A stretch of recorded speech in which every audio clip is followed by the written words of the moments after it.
Your book starts by asking a couple of questions. It says, if I can understand it correctly, it started out by saying, who are you socialized into your society? One of the questions that we're going to try to answer. Okay? And then it talks about how the agents of socialization reproduce social structure.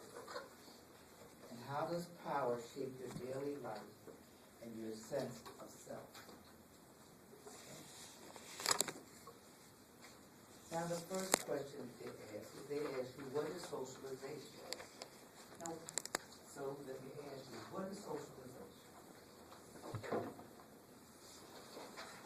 Often through which people live culture's basic norms, values, beliefs, and appropriate behavior.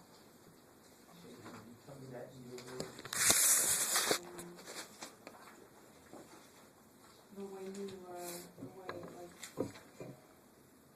us, for instance, when we're raised and growing up, the way our parents taught us that we should act, what we should believe, and then as far as like rules and things like that, what they think is normal and how you should act, what's the proper way to be, and what you value.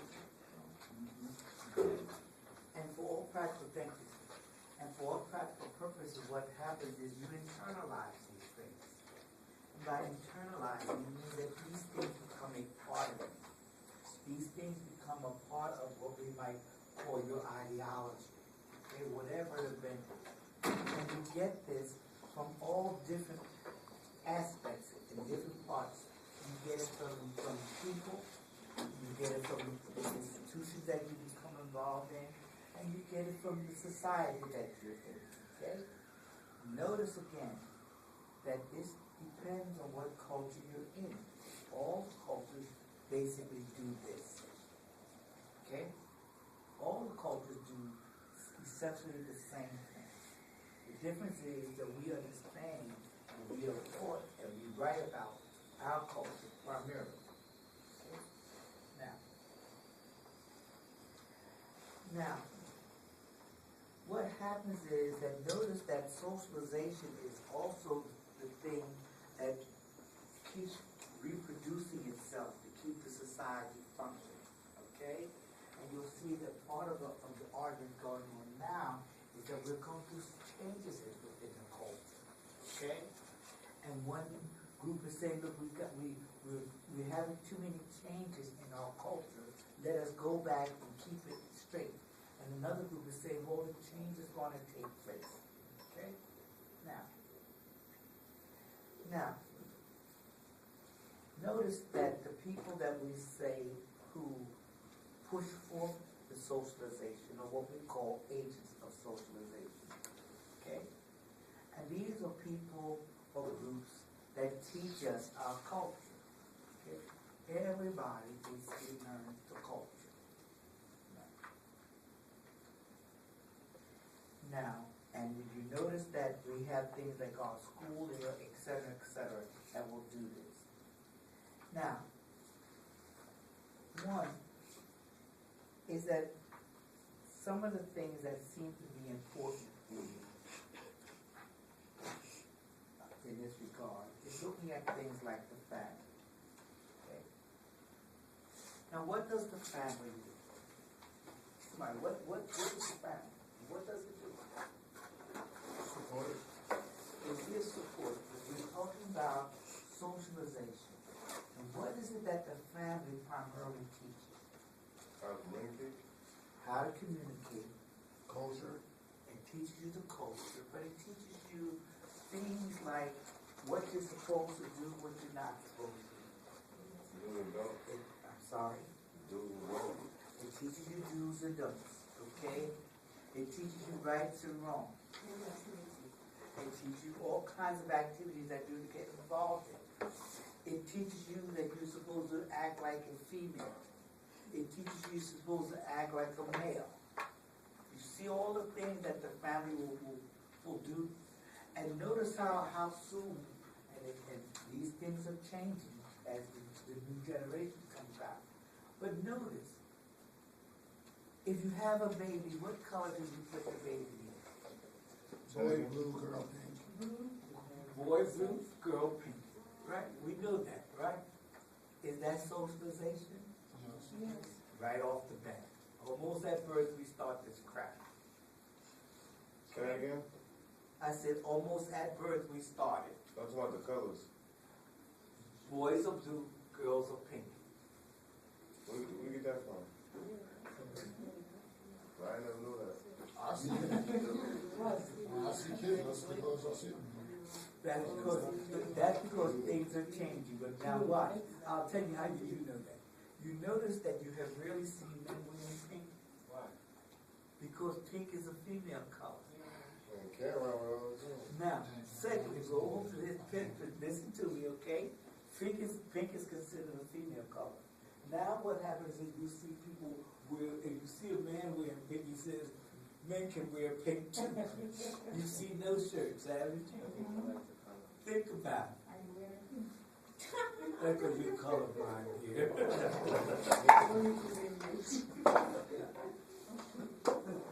but trust me, that is not my problem. Okay, there's a whole bunch of stuff I don't get, that I've been in, done that, don't get caught up in that, okay? But notice, now some people say, well, I'm not gonna fall into this, I'm going to put my kid in yellow, okay? Now, the same token, you rarely see a man paint a room that is not a pink. That's not gonna happen, okay? But you'll see women paint a room. You'll see women make their bathrooms pink. You don't see men doing that. Because that's part of the socialization that we go through. Now, I'm not saying it's right or wrong or anything like that, but I'm trying to say that you will notice that this starts out very early. And once upon a time, you could tell right off the bat when you saw a kid. You could say, oh, you have a nice little boy. You could tell because of the color they're in. And now you might have to ask, is this a boy or a girl? Okay? Now notice the other thing you do. You teach your children how to talk. Okay? And we have an idea of when children should start talking. Okay? We have an idea when children should be sitting up, when they should be rolling over, when they do all of those things. And if I understand correctly, even when your child is born, when your child is born within the first minute of their birth, they're testing your kid already. Right? First thing they do, they start testing your kid. Before the kid is even in, they say, well, within so many seconds, the kid did this, so many seconds he did this, and so many seconds he did so and so and so and so. And he wiggled his arms, and he did, he let out sound. That's what they do. I think they call something this aquatic test, or something they put your children through at birth. Okay? To start deciding if your kid will be normal or what. Okay. What's the definition of normal? That depends on the person. Okay? Because those are things that I could not even begin to define, primarily because you understand that normal in culture A may not be normal in culture B. That normal for some people is not normal for other people. So I don't know that. Okay, yes, sir. So the culture would be like related to like how comfortable a group of people are with something. Like if at one point one coach doesn't like something, and it happens to us, and culture A just gets used to it. Does that count as just us accepting the culture? You have to say that again. All right. In the scenario of culture A and B, let's just say something's happening in culture, both cultures. One just has a problem with it and they reject it, and the other one just kind of doesn't really care and it just takes its toll.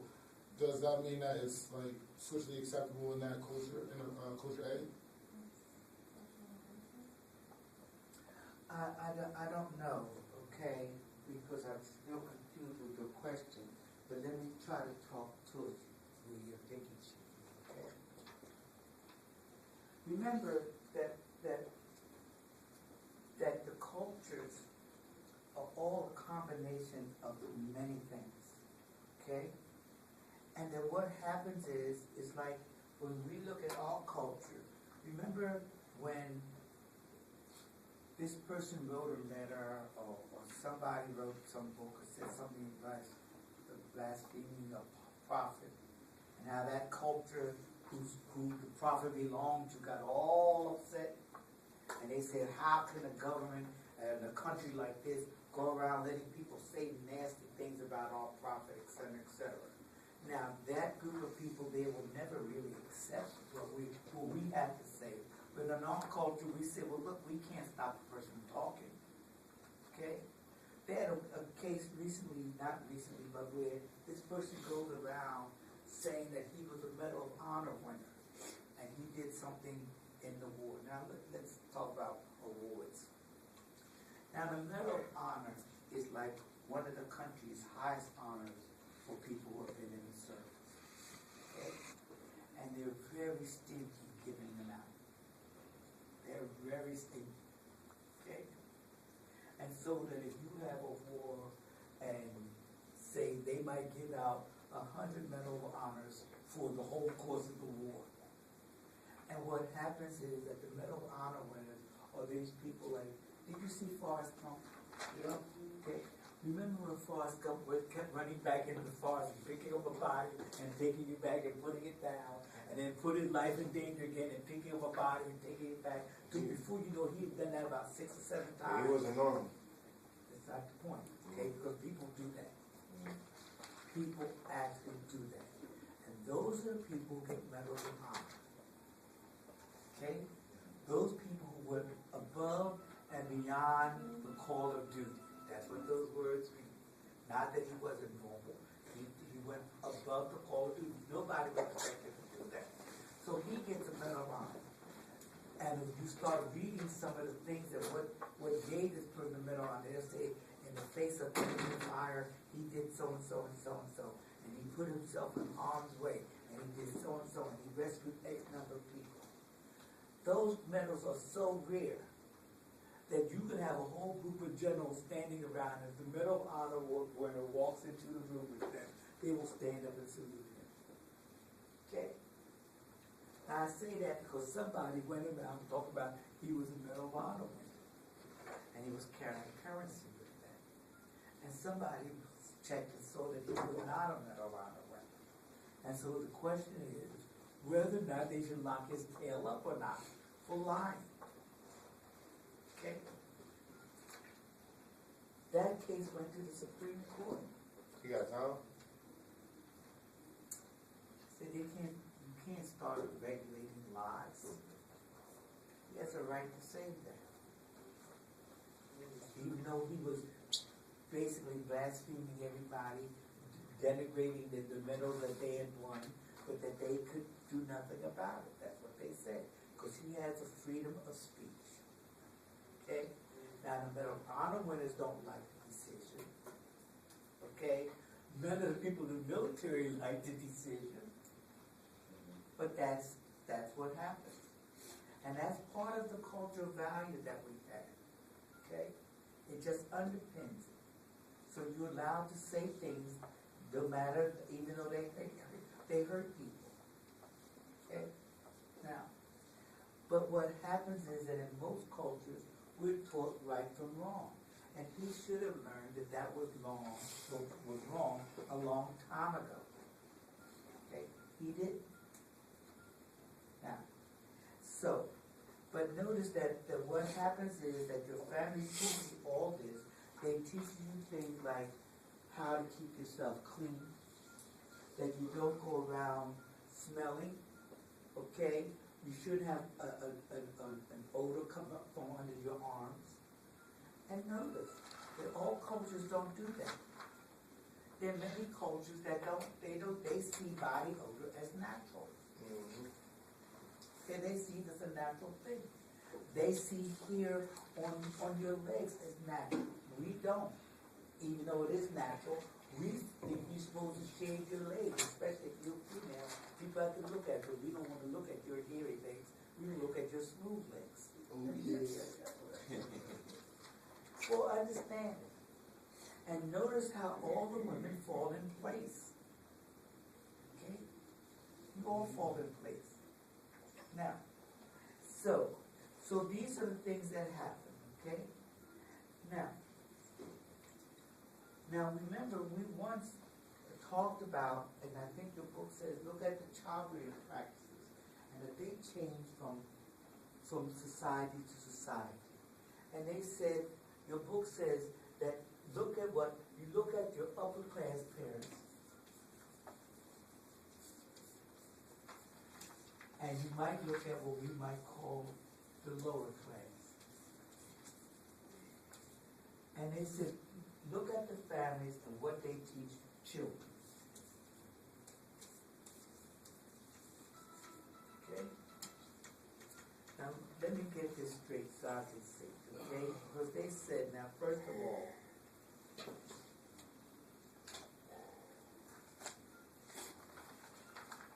if you go to the upper class, they spend their time teaching their children how to think for themselves, how to be self-directed, okay? And to go around acting like they know what they're talking about. Okay, that's what they teach their children. Okay. Because why? Because they know that when their kids get finished, they're going to be required to run some company. Okay. Or to show some independent thinking. All of these things that are going to make them more self-assured in later life. That's what they teach their children. Okay? That they can run anything. That's what they're here for, to run the country, to run the world. Lower class people, hear what I'm saying. Lower class people teach their children obedience. Okay? How to get along with the others.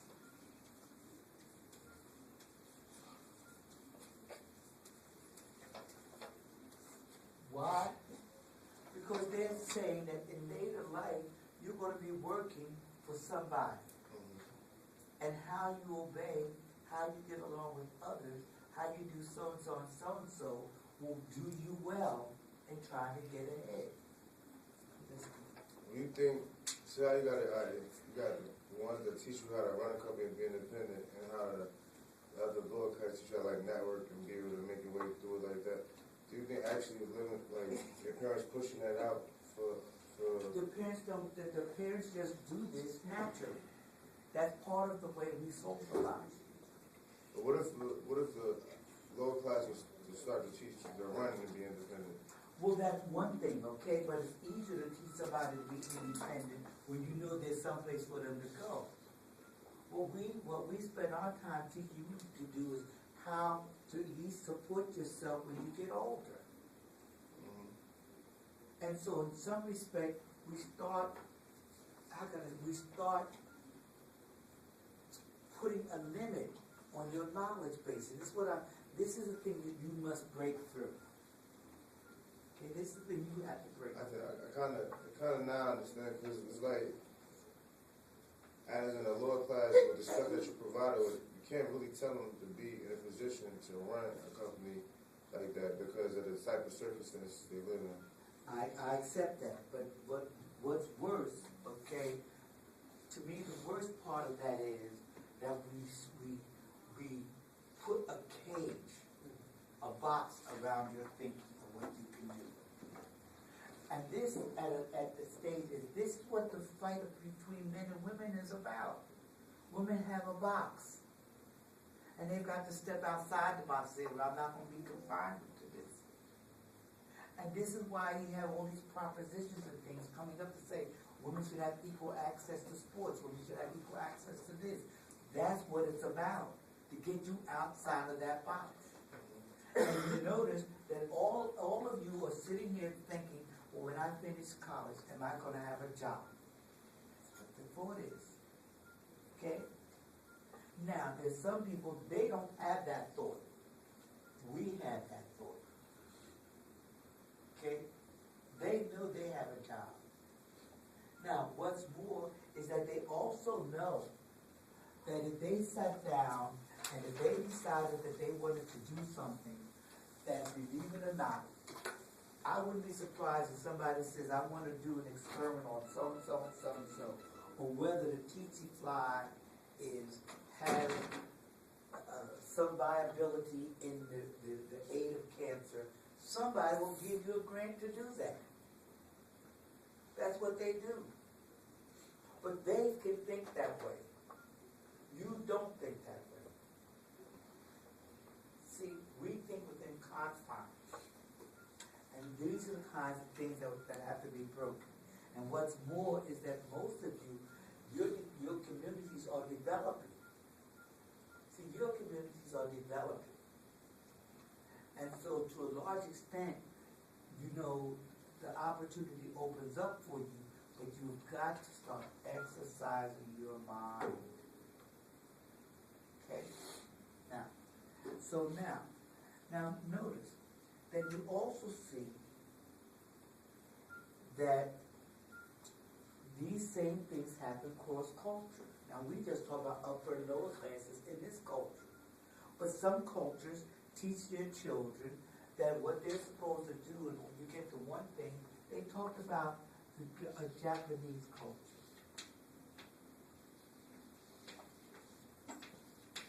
Okay? Now look what happened. Now, they sat down and they believed in, I'll say, the family. And what is the folklore? What is the ideal culture that we see about the Japanese? Who's the head of the family? Man. The man. Okay? Is it the man, his son, or his son? Which one? His grandpa, right? Or great-grandpa. They revere and respect the elders. Now what we were taught. Okay? So, even when this person starts working, he makes sure that his parents are well cared for. That's the place. Right? Now, so this we can see in many, many families. You see this in a Chinese family. You see some of this in older black families. Okay, you see these things going on, that people take care of the elders. Okay? But it's because they had a collective mentality. They say, let's respect the elders. Now, let's look at the young generation. Let's look at this person.